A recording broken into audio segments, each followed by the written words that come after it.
How does it do that? Introduction to Energy, Work, and Power, or as I'll refer to it, WEP, Work, Energy, and Power. Okay, where does force come from? This is the essence of where we are in physics. We've talked about force now as the thing that makes things change their motion. So potential energy is stored in a device or a field. So we've been dealing with, let's say, gravitational potential energy. If we compressed a spring, that would be spring potential energy. Later on in the course, we'll study electric potential energy or chemical potential energy or even nuclear bonding potential energy. Work results in a force. When work is expended, we get kinetic energy, energy of motion. That's the moving of objects, whether it's speeding up, slowing down, whatever. And we have something called internal energy, Q, which you studied in chemistry in the past. Q equals mc delta T, remember that? That is considered, for physicists at least, waste energy. It's heat energy lost during the energy transfer. We can measure it, we can figure out how much it is, but it doesn't help add to the motion of an object. So we got to get some definition down. Energy we define in physics as just the ability to do work. And work is the release of energy in moving an object. So a force is exerted through a distance. Work equals force times distance. That's the formula. It's very simple. Power is the rate at which work is done. Work done in a certain amount of time. So power is equal to work divided by time. It's the rate at which work is done. So let's talk about the units. The unit of energy is the joule. You learned that in chemistry last year.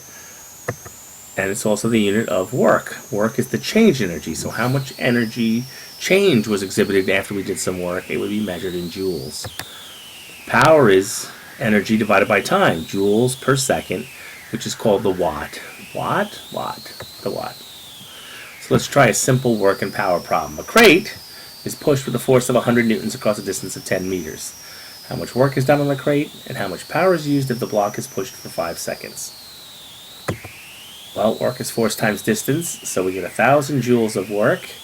If we did 1,000 joules of work in 5 seconds, 200 watts is our power. Okay, a person is trying to push a heavy box across the floor, but the box doesn't move. Is work being done? Oh, not really. No, in terms of physics, we say no. In order for work to be done, the box must move.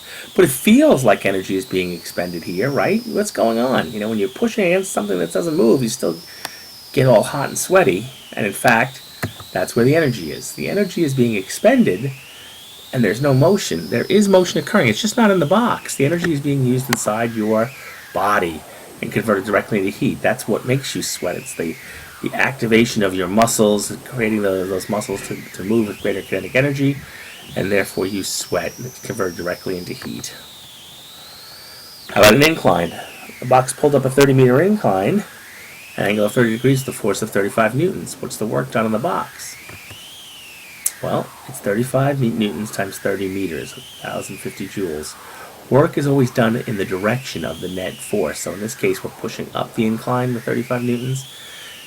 We would do that amount of work. Here's one where we're pulling a wagon.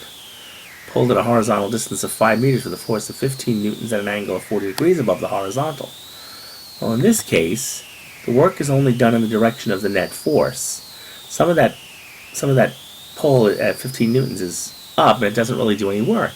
It's only the horizontal part, or F cos theta, that would give us the force horizontal in the direction of the work done. So it would be 11.49 newtons times the 5 meters, 57.5 joules of work. Well, that's the end of our introduction to work, energy, and power. I'll see you in class soon.